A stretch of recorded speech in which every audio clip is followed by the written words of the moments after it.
Hey viewers, welcome back my channel Stree struggle. कैसे हो आप सभी? आई होप आप सभी अच्छे होंगे फ्रेंड्स।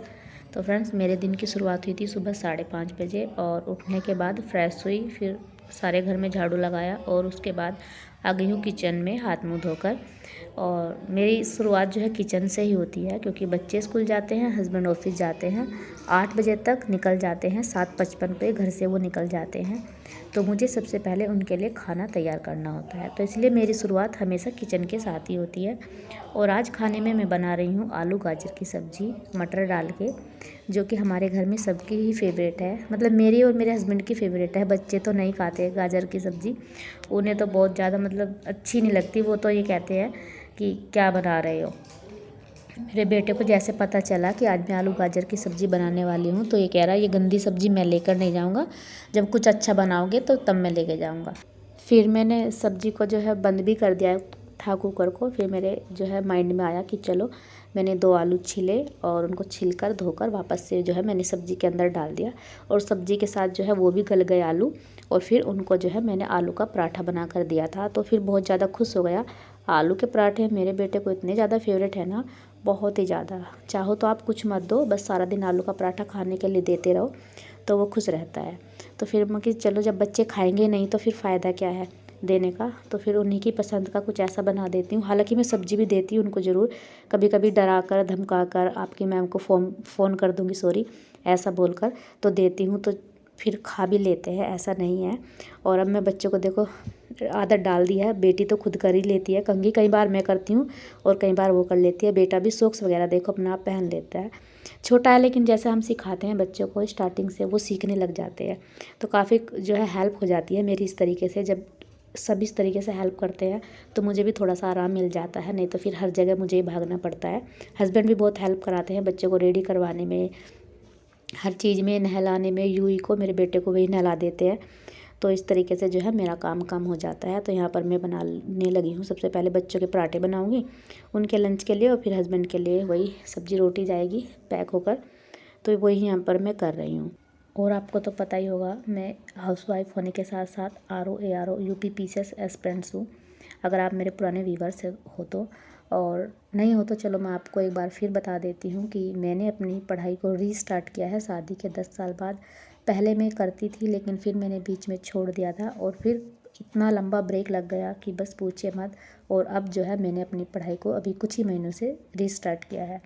तो फ्रेंड्स, सोच कर तो मैंने अब इसलिए दोबारा से स्टार्ट किया है, क्योंकि कहीं ना कहीं बचपन से ही मन में कुछ करने का था।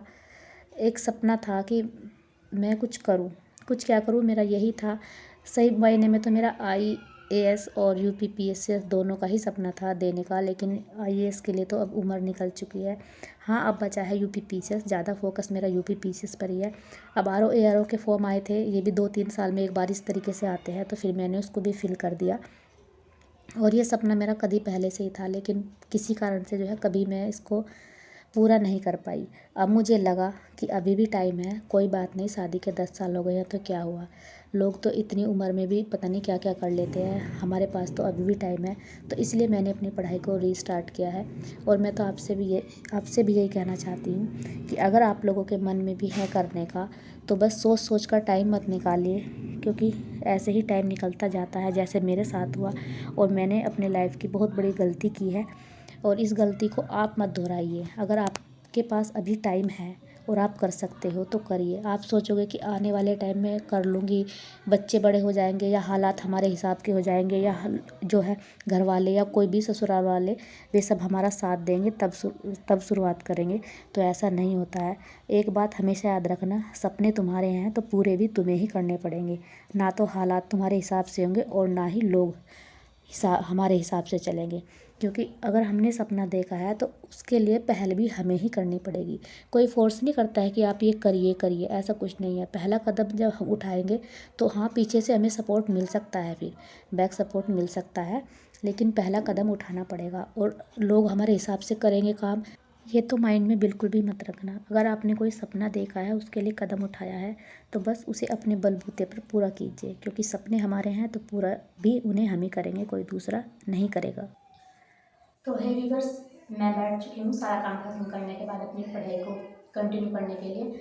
लेकिन अपनी स्टडी को कंटिन्यू करने से पहले मैं आप लोगों के साथ आज कुछ शेयर करना चाहूँगी मॉडर्न हिस्ट्री के इम्पोर्टेंट टॉपिक। मुझे बार बार कमेंट्स आ रहे थे कि मैम मॉडर्न हिस्ट्री में बता दीजिए कुछ, हम बहुत बड़ा जो है सिलेबस है, मॉडर्न हिस्ट्री का भी काफ़ी बड़ा पार्ट है, तो कुछ इंपॉर्टेंट टॉपिक बता दीजिए। और ये कमेंट्स मुझे कई बार आ चुके हैं। हालांकि मैं एक बार पहले भी मॉडर्न हिस्ट्री के बारे में बता चुकी हूँ, लेकिन जब बार बार कमेंट्स आ रहे हैं तो फिर उनको भी इग्नोर जो है नहीं किया जा सकता। तो अपनी स्टडी को कंटिन्यू करने से पहले मैं आप लोगों के साथ शेयर करती हूँ मॉडर्न हिस्ट्री के कुछ इंपॉर्टेंट टॉपिक जो कि करने ही करने हैं। और तो चलिए स्टार्ट करते हैं, फिर देर ना करते हुए। तो फ्रेंड्स, ये कुछ इंपॉर्टेंट टॉपिक जो थे मैंने नोट डाउन कर लिया ताकि आप लोगों को बता सकूं। तो चलिए स्टार्ट करते हैं। मॉडर्न हिस्ट्री मैंने डाल दिया दिसंबर में स्टार्ट किया है बताना, तो दिसंबर में डाल दिया। तो फर्स्ट नंबर पे है हमारा कूका विद्रोह। ये भी इम्पोर्टेंट है, जो इम्पोर्टेंट है वही मैंने यहाँ पर नोट डाउन किया है, तो आप देख लीजिएगा। दूसरे नंबर पर है हमारा कुकी विद्रोह, बंगाल विद्रोह, कच्छ विद्रोह, ये सन भी डाल दिया मैंने कब कब हुए हैं ये, बगेरा विद्रोह। आप जब अपनी स्टडी करोगे तो वो सब तो आप देख ही लोगे। हौज विद्रोह, बैरकपुर विद्रोह, बहरामपुर आंदोलन, खैरवार आंदोलन, पावना विद्रोह, मुंडाओं का विद्रोह, संथाल विद्रोह, ताना भगत आंदोलन और 1857 का विद्रोह। ये जो भी मैंने आप लोगों को बताया है ये इम्पोर्टेंट टॉपिक है, तो आप इन्हें जो है अच्छे से कर लेना तैयार। ये मैटर नहीं करता कि आपने किस बुक से तैयार किया है। बुक चाहे कोई सी भी हो, बस आपको ये टॉपिक कवर करने हैं। चाहे किसी भी पब्लिशर की हो, कोई से भी राइटर की हो, उससे कोई फ़र्क नहीं पड़ता। बस हमारा टॉपिक जो है वो अच्छे से कवर होना चाहिए। और चोराकांड, बारदोली प्रस्ताव, असहयोग आंदोलन, रोलेट एक्ट, चंपारण सत्याग्रह, खेड़ा सत्याग्रह, जलियांवाला बाग हत्याकांड, राजा राममोहन राय, प्रार्थना समाज, ब्रह्म समाज, दयानंद सरस्वती आर्य समाज, साइमन कमीशन, सविनय अवज्ञा आंदोलन, क्रिप्स मिशन, भारत छोड़ो आंदोलन, मोपला विद्रोह, दक्कन विद्रोह, नील आंदोलन। तो फ्रेंड्स, आप चाहो तो इनका स्क्रीनशॉट भी ले सकते हो और फिर आप नोट डाउन कर लेना।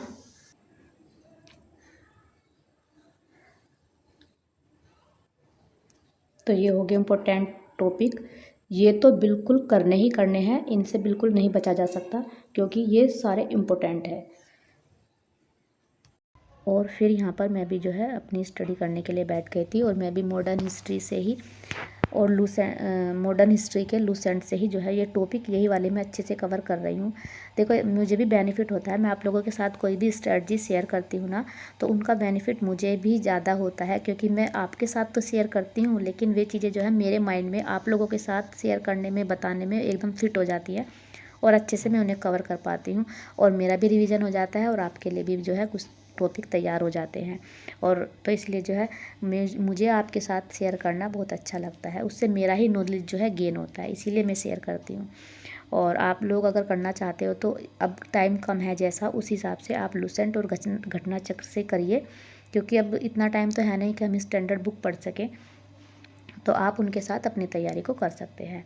तो फ्रेंड्स, बस मैं तो यही कहना चाहूँगी कि अगर आपको कोई भी काम करना है तो उसके लिए कभी जो है ज़्यादा डिले नहीं करना चाहिए कि अब करेंगे, जब करेंगे, तब करेंगे, क्योंकि ऐसे करते करते ना इतना सारा समय बर्बाद हो जाता है, हमें पता ही नहीं चलता और बाद में पछतावे के सिवा कुछ नहीं रहता। जैसे कि आज मुझे बहुत पछतावा होता है जब मैं सोचती हूँ ना कि मैंने कितना ज़्यादा कीमती समय बर्बाद कर दिया, ऐसे ही अपनी लाइफ में कुछ भी नहीं किया अभी तक। बताओ, अब बच्चे जो है इतने बड़े हो रहे हैं, अब तक मैंने अपनी लाइफ में कुछ भी ऐसा अचीव नहीं किया कि हाँ मैं खुश हो सकूँ, सेटिस्फाइड हो सकूँ। बस आए और ऐसे ही चले जाएंगे, क्या जीवन है, कुछ नहीं। तो इसलिए देर ना करिए, जो भी करना है टाइम रहते करिए, सही समय कभी नहीं आता। और मैंने भी अपनी पढ़ाई को अभी स्टार्ट इसलिए किया है ताकि मुझे कोई बाद में पछतावा ना रहे। मैं ये तो सोच सकूँ कि हाँ चलो लेट ही सही, पर हाँ मैंने अपने लिए जो सोचा था उसके लिए कोशिश तो ज़रूर की। आई होप आपको मेरी बातें जो है थोड़ी भी मोटिवेट कर पाई हूँ। अगर आपको थोड़ा भी अच्छा लगा हो वीडियो किसी भी वजह से, तो प्लीज़ चैनल को लाइक और सब्सक्राइब ज़रूर करना। और आपका कोई भी क्वेश्चन हो तो कमेंट्स बॉक्स में ज़रूर अपने क्वेश्चन को छोड़ना। मैं नेक्स्ट वीडियो में उसका रिप्लाई करने की ज़रूर कोशिश करूँगी। और बस आज के लिए इतना ही, फिर मिलते हैं नेक्स्ट वीडियो में। तब तक के लिए bye bye and take care, और अपनी स्टडी को कंटिन्यू रखिए।